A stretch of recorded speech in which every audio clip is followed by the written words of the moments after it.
Hello, and today's purpose of the day is I can factor perfect square trinomials and use a variety of methods to factor and solve quadratics. Let's look at what a perfect square trinomial is. A perfect square trinomial is the squares of binomials or multiplying a binomial by itself. So for example, this would be the factored form, both of those two binomials, of a perfect square trinomial. And a perfect square trinomial could be, is x squared minus 10x plus 25. That's one example of many. And so a big important factor here is that the middle term is 2 times or negative 2 times the square root of the first term times the square root of the last term.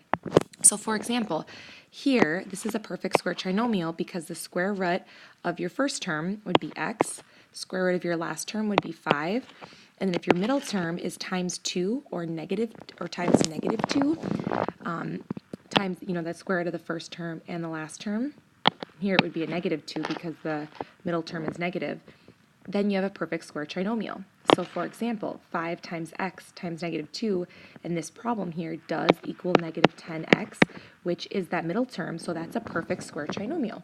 So we could factor that using the diamond method because there's a 1 in front of x squared, and say factors of 25, that when added together give me negative 10, or negative 5 and negative 5. So but my binomials would be x minus 5 times x minus 5, or the factors. But as you recognize a perfect square trinomial, that perfect square trinomial factors into two binomials that are exactly the same. And again, you take the square root of your first term, so square root of x squared gives you x, square root of your last term, 25, gives you 5, and then since your middle term is a negative, both of your binomials here are minus signs. So that would be an example of a perfect square trinomial and how to factor that perfect square trinomial quickly. So let's look at a few examples of recognizing and factoring perfect square trinomials.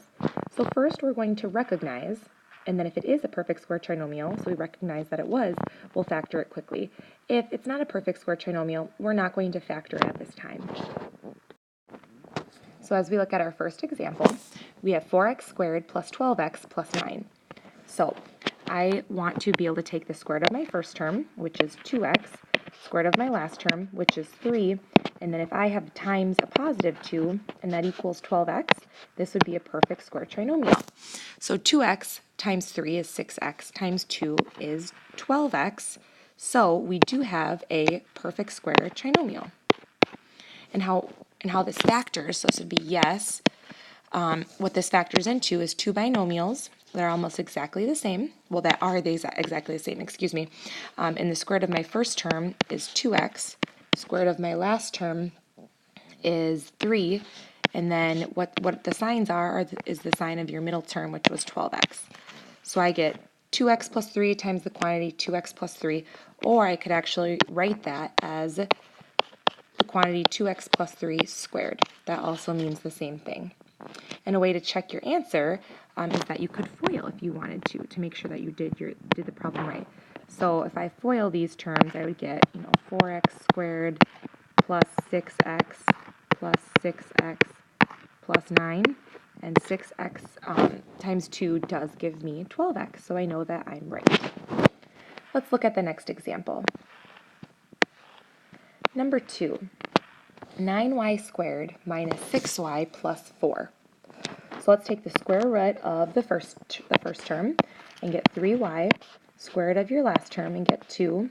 And if that times a negative 2, because we have a negative there, equals negative 6y, then we have a match. 3y times 2 is 6y times negative 2 is negative 12y. So that does not equal each other, so no, this would not be a perfect square trinomial, and just for these examples, we're not going to continue to factor. Let's go on to number 3. The square root of 2b squared is, no, you can't take the square root of a 2, right? You could take the square root of b squared, but not 2b squared. So since you can't take the square root of that first term, we're not even going to look at anything else, and this would not be a perfect square trinomial. Let's take a look at an equation where we need to solve.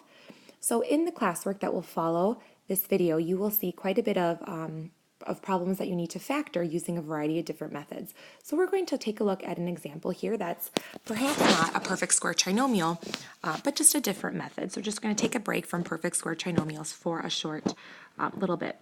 So if I need to solve this equation, I'm first going to get it equal to 0. So I'm going to move the 24x over. And I get 5x cubed plus 23x squared plus 24x equals 0. I'm going to take a GCF of x out and get 5x squared plus 23x plus 24 equals 0. And then I'll go ahead and use the snowflake method. And 5 times 24 is 120. So factors of 120, that one added together give me 23, would be 15 and 8. And I'll go ahead and try to simplify my fractions if I can. And 5 over 15 turns into 1 over 3. So I get x times the quantity x plus 3 times 5x plus 8 equals 0. And I'm going to set all these factors equal to 0. So x equals 0 there. This one would be negative 3, and this one would be negative 8/5. So I get 3 solutions. And again, that's because I had 5x cubed, a degree of 3. So I get my 3 solutions are 0, negative 3, and negative 8/5. So again, just wanted to get practice with another example of solving an equation.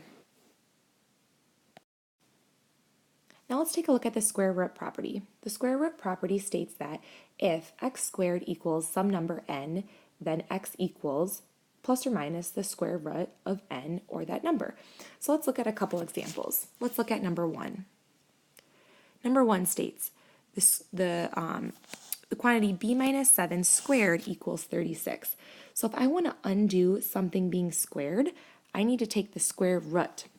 So those are two inverse operations. So if I take the square root of one side, I also have to take the square root of the other side.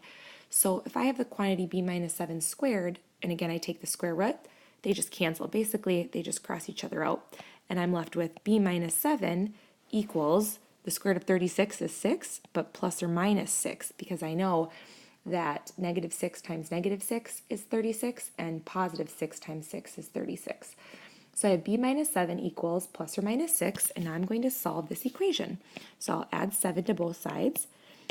So I get b equals 7 plus or minus 6. And so now I have 7 plus 6 and 7 minus 6. This is how I get my two solutions. So here I get b equals 7 plus 6 is 13, and 7 minus 6 is positive 1. Now, the reason that this works is, again, because you have something, a quantity being squared, and to undo something being squared, you take the square root.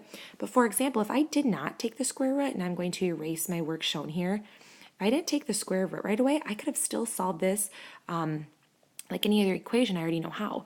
The quantity b minus 7 squared turns into I have b minus 7 times b minus 7, and b times b is b squared minus 7b, and then another minus 7b would be negative 14b plus 49 equals 36.